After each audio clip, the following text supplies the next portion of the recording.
Hi guys. So I often get asked by clients, why are my fasting blood sugar levels high in the morning when I didn't eat too much last night and my blood sugars during the day are pretty good? And this is quite a complicated phenomenon, but in this video I'm going to try and flesh it out for you so it makes a little bit more sense.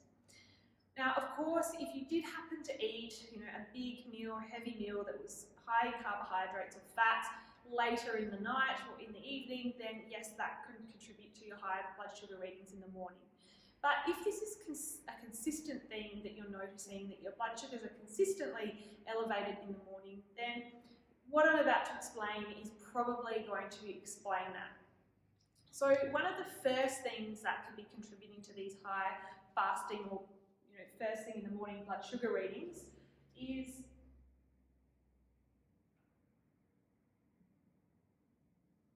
high cortisol. So cortisol is a stress hormone and it gets a bad rap because chronically elevated levels of cortisol can be detrimental to our health and it can lead to things like diabetes and heart disease. However, in the short term, cortisol has some really important biological effects in our body. And one of the things that it does is it wakes us up in the morning. So you can see here, cortisol is in the purple. Your cortisol levels tend to be low during the night, but in the early hours of the morning, between approximately 3 a.m. and 9 a.m., you get this surge in cortisol, and that acts to wake us up. So if you think about it, back in the day, if we were getting chased by a saber-toothed tiger, which was historically the sort of stress that we would be experiencing, then your cortisol would surge, you would become more alert so you could make a good decision about running away so that you could actually survive.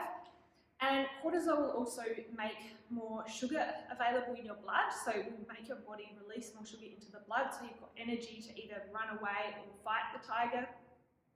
Then you also get an elevation in your heart rate and blood pressure and things like that, so you've got more oxygen available to your muscles. So this is an acute stress response that is really quite important and can help to save your life. But if we're just talking about the surge in cortisol in the morning, it happens because it helps to wake us up, because otherwise we might sleep forever. So we get this surge in cortisol, and the cortisol will make our blood sugars go up.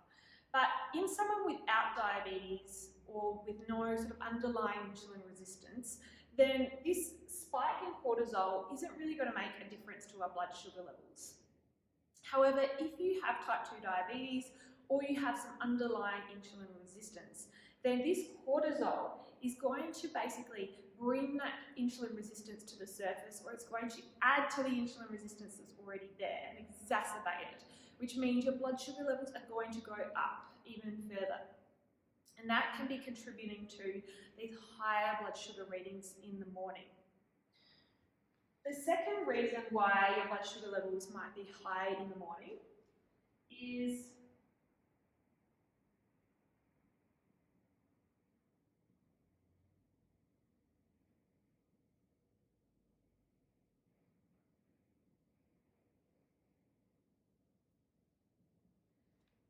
liver insulin resistance. So your fasting blood sugar levels are really a sign of your insulin resistance getting worse or progressing, or it's a sign of insulin resistance in the liver. So your liver is like a backup battery, and it can hold onto glucose as glycogen for a rainy day. So it holds onto it in case we need it at a later stage, if our blood sugar levels are dropping too low, or if we need that extra energy. So for example, overnight when you're sleeping, you're technically fasting, and to prevent your blood sugar levels dropping too low, your liver will actually release some sugar back into the blood to keep your blood sugars within a nice safe range.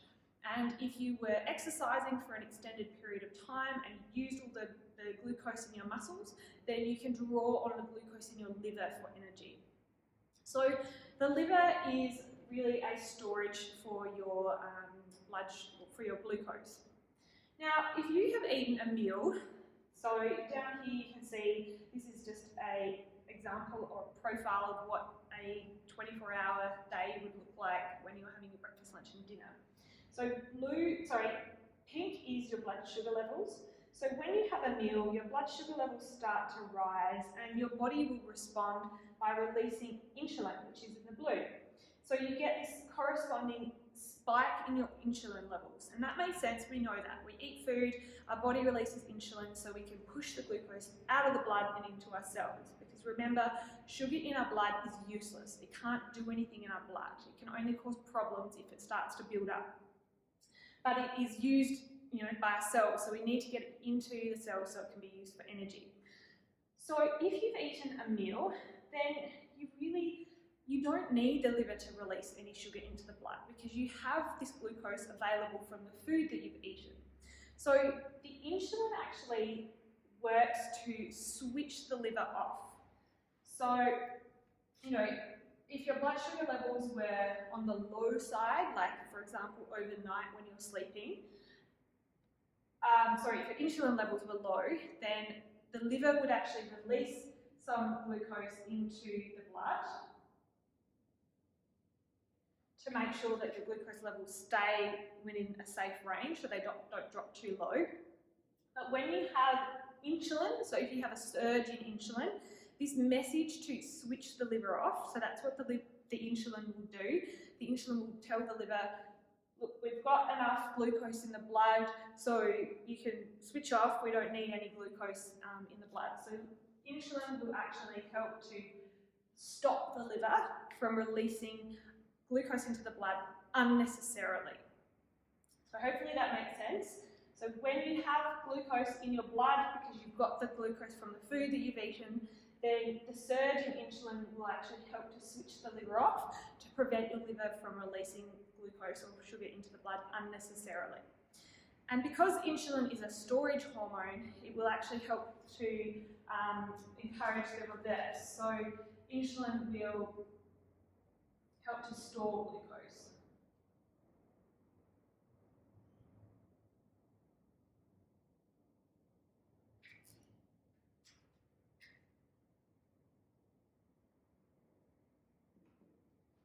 So when you've got these high levels of insulin, it will tell your liver to store some more of the glucose for later if you need it, and it will prevent the liver from releasing that glucose into the blood.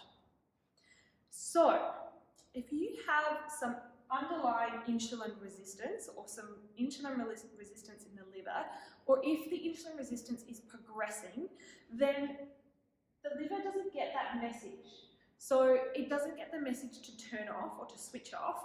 So it's just going to continue to release glucose into the blood.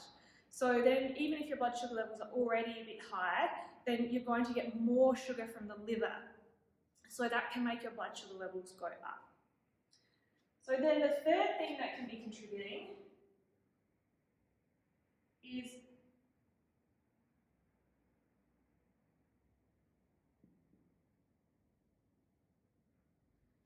low insulin levels. So you can see here, you have a surge of insulin after your dinner. So this timeline is different to this timeline. So this would be your dinner time, you get a surge in your insulin, and then your insulin will drop off and it will continue to drop off throughout the night because it's been an extended period of time from your last meal. So your insulin levels will be the lowest those early hours in the morning.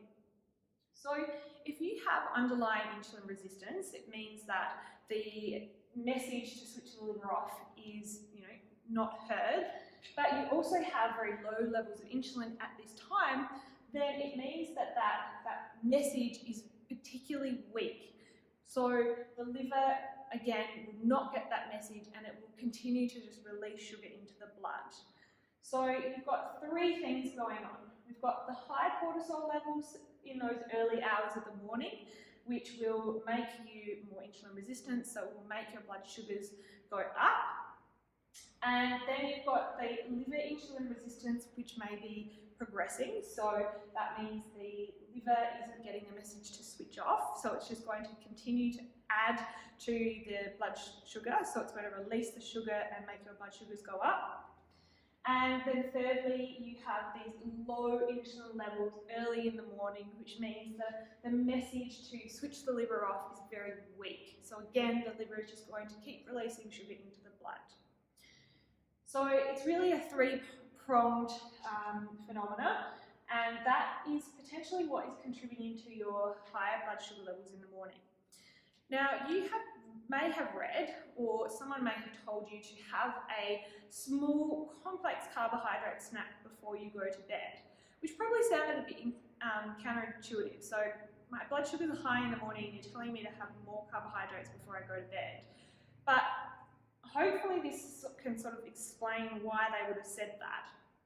And that really is, so if you're having a little carbohydrate snack before you go to bed, you're going to get another little rise in insulin, and then that may carry you through, so you have a little bit more insulin in your system across the night and into the morning, which will help to send a stronger message to switch the liver off, so it's not releasing glucose into the blood unnecessarily. Now, this isn't really the best approach, particularly if you're trying to lose weight, because then you're just having extra calories at night just to try and stop those high blood sugars. So the best way is really to address the underlying insulin resistance. So if we can address that underlying insulin resistance, then we can potentially get those sugars down in the morning, but also just generally across the board. And I've done a video already that explains what is causing and what is at the root cause of insulin resistance and things that you can do to address that. So if you haven't watched that already, I encourage you to go and watch that, and I'll put it in, I'll link just below for you so you can have easy access to it. Now, there is another reason why your blood sugar levels might be high in the morning, but this is only relevant for people who are taking medications like insulin and like the sulfonylurea drugs, which is like gliclazide and that sort of thing. So other medications like metformin, they will help to manage your blood sugar levels, but they won't keep pushing them down if they're already low. Whereas insulin and sulfonylureas they work independent of what your blood sugar is. So basically, they won't be able to tell if your blood sugar levels are low, and they will just keep pushing them down if you have too much on board. So if you are taking or using insulin or taking a sulfonylurea drug, and you happen to drop low overnight, so we call that a hypo or hypoglycemia, then your body will actually respond to save your life.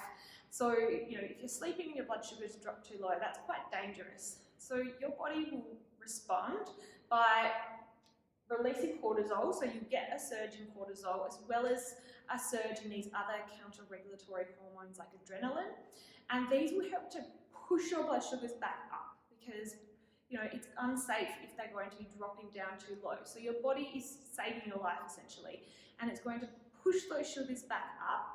But because hormones stick around in our body for quite a long time, you will remain more insulin resistant for 6 to 8 hours after that low, which means you might wake up in the morning with higher blood sugar levels, and you may notice that you're a bit more insulin resistant for the rest of the morning.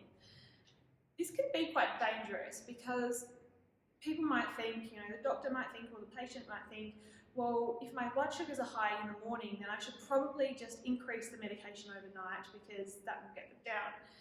But actually this is making the situation worse because you're again pushing them down overnight, which is dangerous.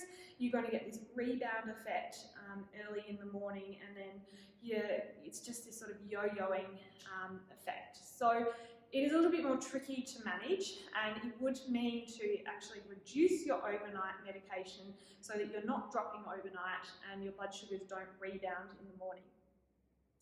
And I guess the only way to know that is to either reduce it to see what happens, or to get a continuous glucose monitor so you can actually see what is happening overnight.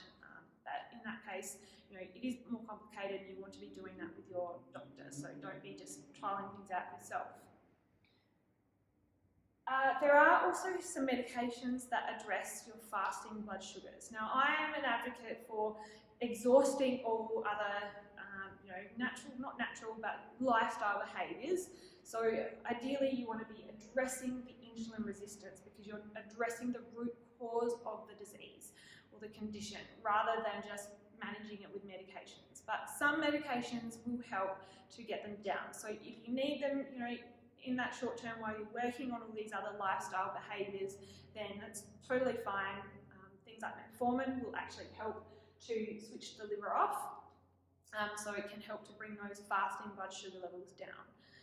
So we have lots of options, but essentially, at the end of the day, if your fasting blood sugar levels is gradually creeping up, it is a sign that the insulin resistance is getting worse. It can be a sign that the diabetes is progressing or that the insulin resistance in the liver is getting worse. It may also be due to fatty liver disease and things like that. But essentially, we want to address the insulin resistance. So I hope this has been helpful, and I hope now it is a little bit clearer to you as to why your blood sugar levels in the morning are elevated. If this hasn't answered your question, then I'm sorry, and there might be another reason for your high blood sugar readings or the high fasting blood sugars. I guess one other thing that can potentially make your blood sugars a bit higher in the morning is if you've had a poor sleep or had poor sleep. So if you've had poor sleep, then that can also make you slightly more insulin resistant in the morning. But yes, if you found this helpful, then make sure you subscribe to my channel so you are notified for upcoming videos when I release them. If you think this will help explain this phenomenon to a friend or family, then make sure you share it. And if there's anything else that you would like me to explain or to cover, then make sure you put that in the comment section below as well. Okay, thank you.